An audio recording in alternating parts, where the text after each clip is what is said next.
सूची के स्तंभ 3 में दर्शाई गई राजस्व लेखा तथा पूंजी लेखा संबंधी राशियों से अनधिक संबंधित राशियां भारत की संचित निधि में से राष्ट्रपति को दी जाए। चाय से शुरू हुई थी सरकार और गाय पे अटक गई और विकास की मौसी 10 साल में रास्ते में भटक गई। ये बोलते हैं कि गाय हमारी माता है पर माँ की रक्षा करना इन्हें नहीं आता है। इस देश के लोगों का यही है किस्सा कि जिसको जिताया वो राजा की तरह जाएगा और जिन्होंने जिताया वो फकीर की तरह। सरकार उनको रिलीफ नहीं देती है जो विदेश में जाके मिल्क शेक और लाते की चुस्कियां लगाते हैं। ये सरकार उनको रिलीफ नहीं देती जो आम आदमी 2 पैकेट दूध खरीदने से पहले 10 बार सोचता है। सर बचपन से हम सुनते आए थे कि संडे हो या मंडे रोज खाओ अंडे, और अंडे का फंडा यही है सर कि भारत के बच्चों के किस्मत में महीने में एक अंडा नहीं मिलता। अभी तो शुरुआत है, ये तो ट्रेलर है, पिक्चर बाकी है। अंत पे आते हैं मच्छी पे।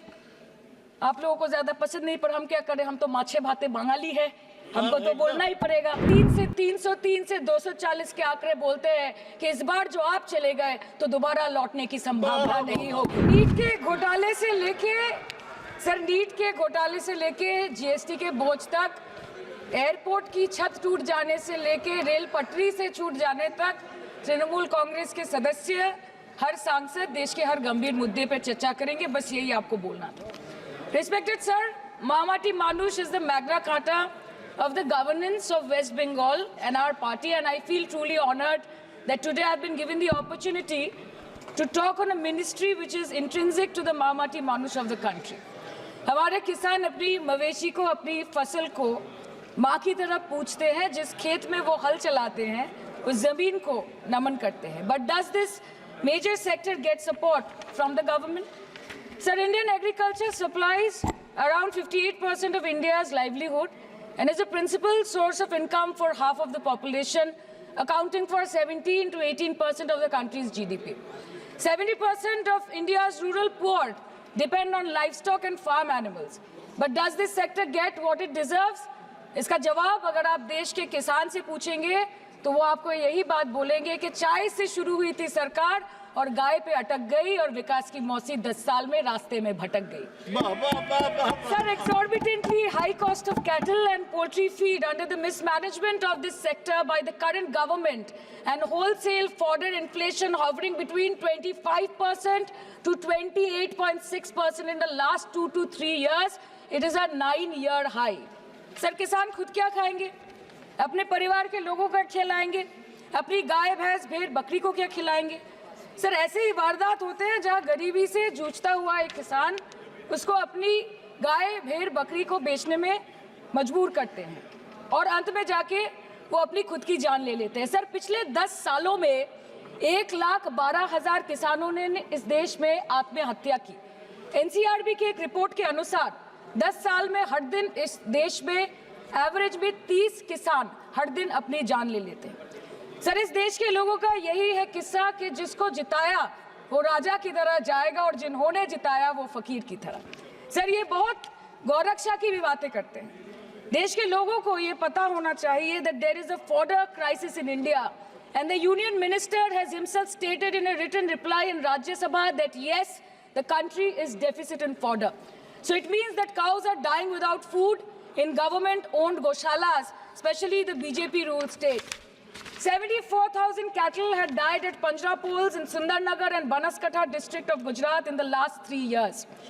200 cows were found dead in Madhya Pradesh's Shivpuri district. 173 cows allegedly died in a week in Chhattisgarh. And 74,016 cows had died in Hingonia Goshala in Jaipur during the previous BJP government in Rajasthan.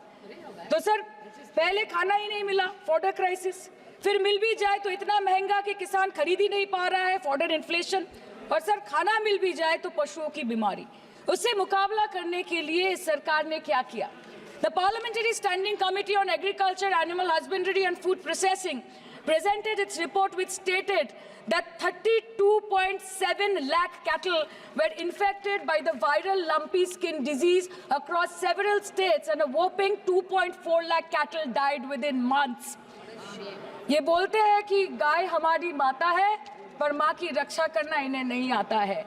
अध्यक्ष महोदय, हम सब जानते हैं कि इस ministry के अंतर्गत डेयरी भी आता है और भारत इस पूरी दुनिया में दूध के उत्पादन में नंबर 1 है, contributing to almost 24.46% of global milk production.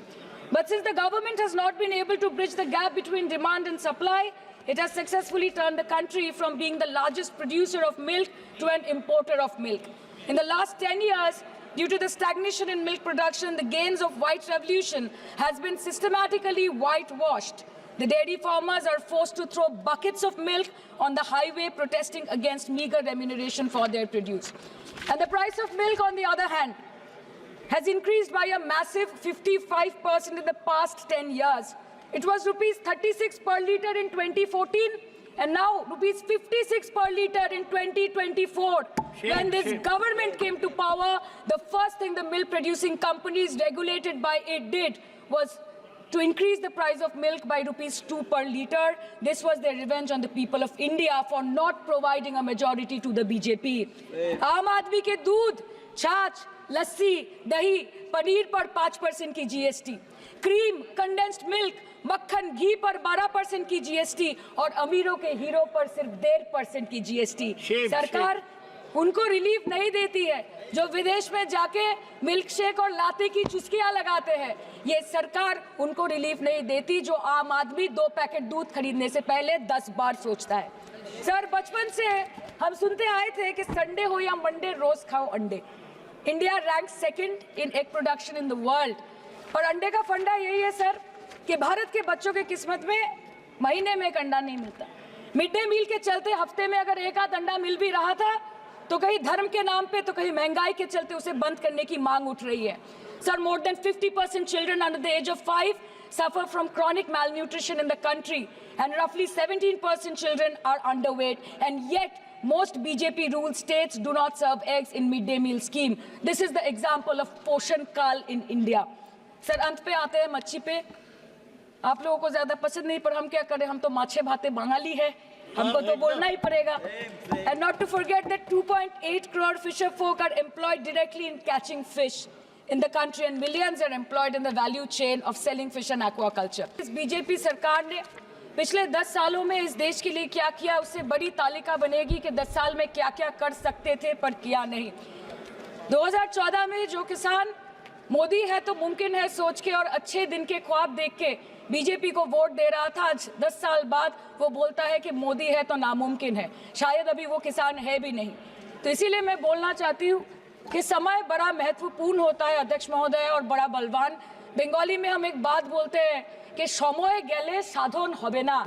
इसका मतलब यही है कि अगर समय चला गया तो साधना नहीं होगी, अगर भक्त रूठ गए तो आराधना नहीं होगी। और 3 से 303 से 240 के आंकड़े बोलते हैं कि इस बार जो आप चले गए तो दोबारा लौटने की संभावना नहीं होगी। तो यही बोल के मैं अपनी बात खत्म करती हूँ। Thank you so much.